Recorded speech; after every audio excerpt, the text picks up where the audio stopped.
It's Tuesday the 26th, I'm FX Plu and this is CurrencyTransfer.com's market update. And the main headlines today are that sterling and euro are both higher as the dollar dips, migration is a common issue across the Eurozone countries, and there are mixed messages coming out of the White House that add to the trade confusion.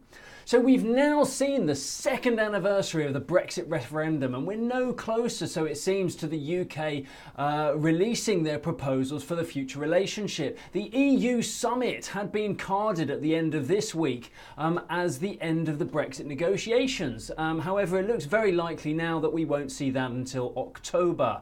Brussels has made it very clear that the four pillars of free movement of capital, services, goods and labour cannot be cherry-picked throughout the Brexit negotiations, and this ultimately gives two simple choices: do you want hard Brexit or soft Brexit? And though the third no deal option does remain a possibility now. Sterling has continued to weaken against the euro. It fell to 113.40 yesterday, but meanwhile cable rallied slightly to 133 overnight.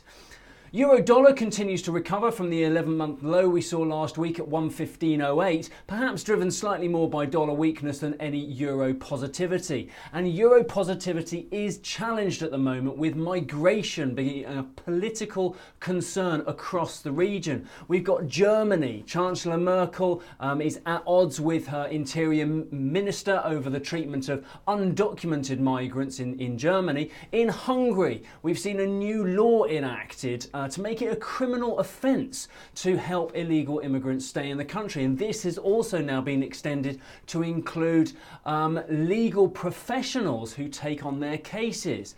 Meanwhile, Italy's government is still working on their policies to ensure fair distribution of migrants arriving on the Italian shores, and Spain is also considering similar action. So a fairly consistent worrying theme across the Eurozone at the moment. Euro dollar reached a high of 117.14 yesterday before closing around 117, and there is likely resistance around 117.20. So unless there's any firm momentum driving the euro outside of this, expect a fairly narrow trading range for the short term.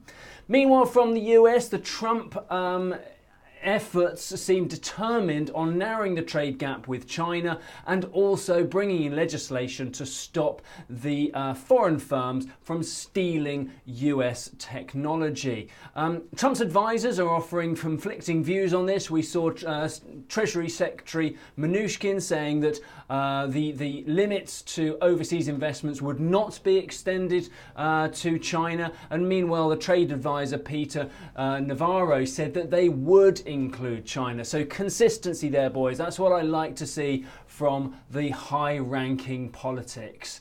The White House will, it is said, decide by the 6th of January their next move, so we can expect plenty more rumours and comments throughout the week ahead. The dollar index continued to slide and it reached 94.20 yesterday on the low. We'll keep you posted. Any comments, pop them in the comments below, please. All the best.